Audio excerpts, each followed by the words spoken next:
welcome or welcome back to my channel, Lydia Lost the Plot.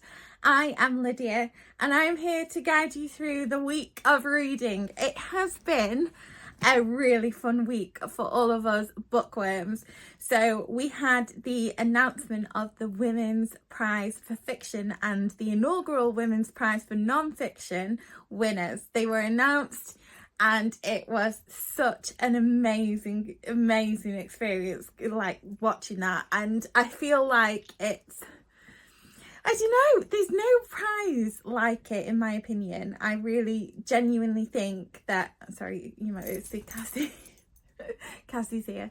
I genuinely think that it's one of like the best things. And I don't know, I just really enjoy the Women's Prize probably more than I enjoy anything else. So it is, I think it is my favourite prize as well. So the winners were announced and I have them here. I have Doppelganger by Naomi Klein. Ignore that, I know I work for a bookshop and I work for the bookshop that this book was came from, but stickers drive me mad. Okay. Anyone else hates stickers on books? I really hate it. So this is Doppelganger by Naomi Klein. It won the Women's Prize for Non-Fiction. I had an inkling it would. It has won so much so far already, but also it's just, I think it's very relevant for today, and the fact that on social media now, so much of our lives are lived through these websites and so much can be misconstrued or misinterpreted, or, you know, it's all about now, everyone talks about being their authentic self, but, and I talk about this as a booktuber, you know, I am aware that I'm talking to you through a camera.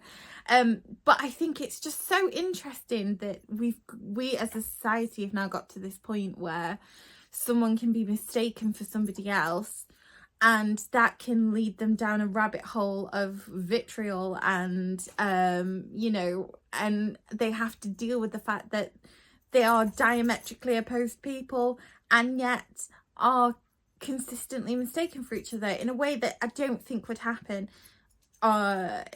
in the real world.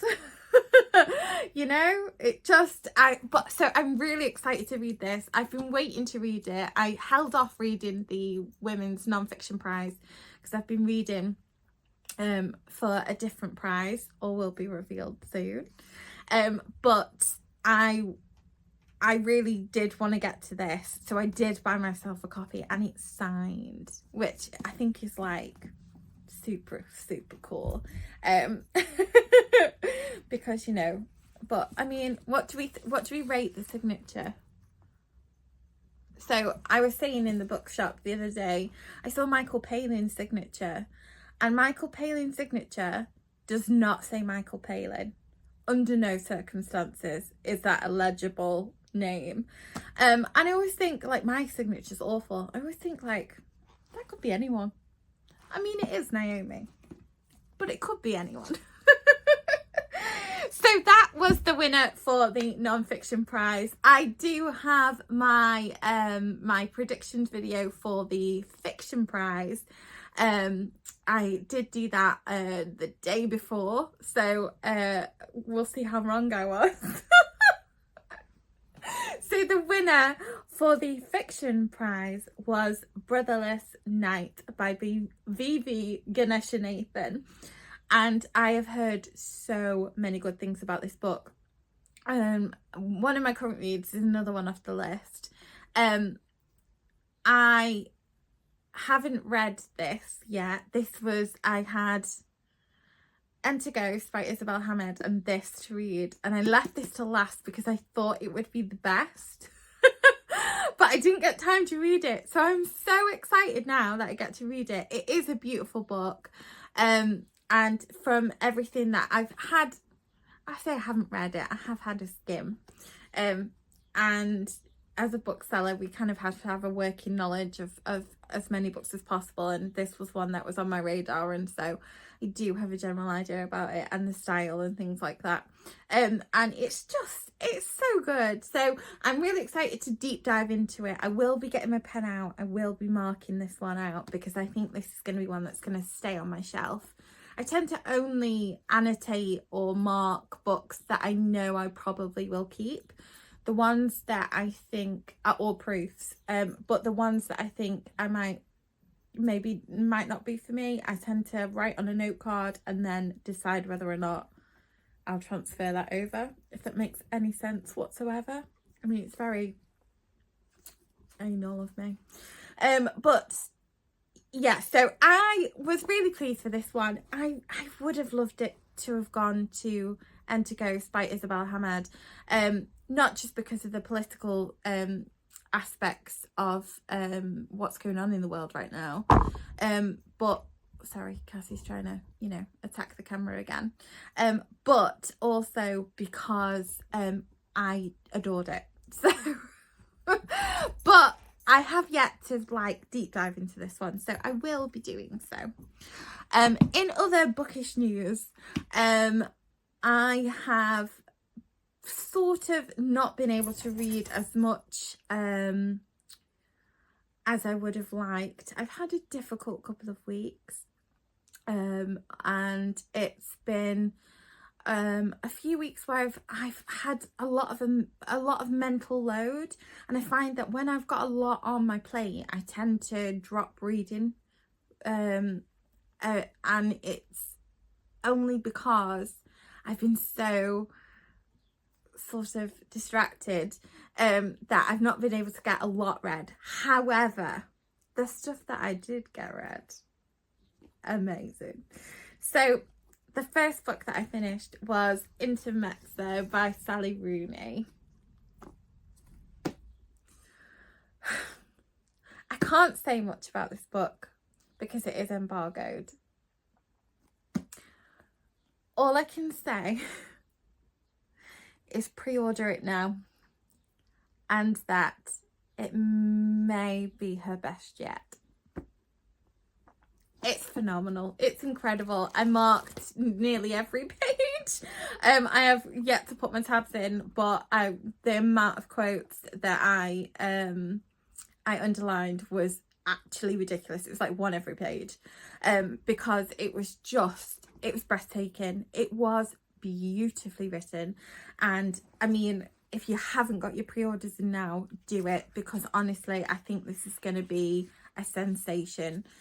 Beautiful World, Where Are You? Some people didn't like as much as obviously Normal People and Conversations with Friends. I think Intermezzo is a hark back to that kind of quintessential Rooney-esque relationships and deep diving into, you know, character, and it was phenomenal. So read it. If you can't get your hands on a proof, pre-order, do it now. You won't regret it. I will be dedicating a full video just to this because I am obsessed, but I need to figure out how much I'm allowed to say about it, because I know that it's been embargoed, so I don't want to break any rules and be telling people everything about this book when it is not my place to do so. I try and play by the rules. So phenomenal, brilliant. Get it on your radar. Make sure it's pre-ordered because it's going to sell like hotcakes. And then my current read at the moment is Enter Ghost by Isabella Hamad. I am 134 pages in, so just nearly halfway. And it's so good. It's so gripping and interesting. And one of the things that I think is really good about it is it messes with format and style. Some people hate this, but I love it. So some of the conversations that the characters have is formatted as a script, and it gives you this kind of outsider's objective view of a subjective conversation, which I think is just phenomenal. Like, so well written and so well thought out. And the fact that a lot of it is done, it's basically about a woman basically she's an actor. I'm trying not to give too much away. She's an actor, she's in a production, and it's a Shakespearean production, and some of the scenes in the Shakespearean dialogue changes through the translation, and it's incredible, like the different meanings and the different ways that you can glean meaning from various you know, a change of an accent or a change of from feminine to masculine, things like that. If you love language, this is definitely one for you. But also it's really compelling, and the characters in it are very well fleshed out, and I'm just really enjoying it. It's taking me forever, and I think the reason why it's taking me forever is because when I'm slightly distracted, as always, but when I'm slightly distracted, usually by things going on in my life, whether or not that's just being busy at work or whether it's personal things, I tend to gravitate towards either rereads or like go to authors like Stephen King, people that I'm comfy with and that don't require like my too much thought, which I know that makes me sound absolutely insane, but this requires a lot of thought, so I am getting through it, and it's not like a slog, it's not difficult, but it's just because I don't want to do it a disservice by not paying 100% attention to it. Does that make sense? Do you feel the same way about books? Because honestly, sometimes I wonder if I overanalyze myself. Probably do.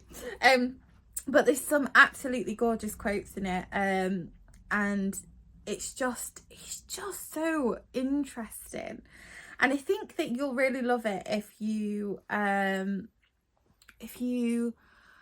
enjoy someone that isn't sort of like a linear writer. You know, it comes back and forth in time, it flips into and out of present tense. It's just really interesting. I'll keep saying interesting, but it is. But I wanted to read this this little quote to you because I loved the way that she phrased it. And